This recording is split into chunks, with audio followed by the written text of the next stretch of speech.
first ring we are going to be making is this super simple twisted band. For the twisted ring, we are going to be using this silver-plated 20-gauge wire. We're going to begin by straightening the wire to make sure it is all smooth for creating the ring. I'm making a size 7 ring, and once I bend the wire in half, that length is about 3 or 4 inches long. It's always better to need to cut off excess wire than to not have enough and have to recut a whole length of wire. So give yourself a little extra room to work with when creating different designs like this. We are going to use the wire straightener again to smooth out the wire before we begin twisting it.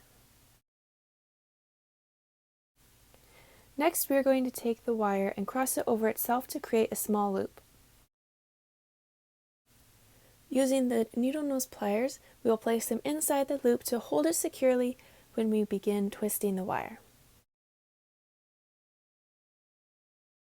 As you twist the wire, try to maintain the angle that the wires are spread at so that the twist is even all the way down. Twist the wire all the way down to the end, and then we will place it on the ring mandrel to determine the length we need for the size of ring that we are making. This is why you want to make sure you have enough wire so that you can have a little extra to work with when you are creating a design. Using the wire cutters, we are going to cut off that extra wire at the far side of the loop. Using the flat nose pliers, we are going to untwist the very tip of the wire. Once we have untwisted it, we will also use the pliers to smooth out the end.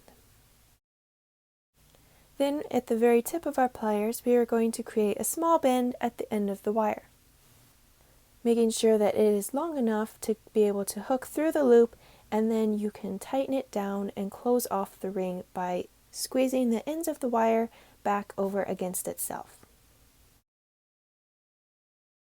You will probably be able to begin by bending both of the wires at the same time, but as you get the wire tighter to the ring, you will probably need to switch between both sides of the ring, going back and forth, bending each end of the wire separately.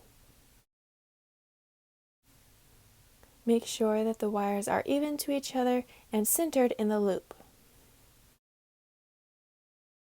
Using the flat nose pliers, tighten the wire from the top and the sides so that the ends are secure and well hidden underneath itself.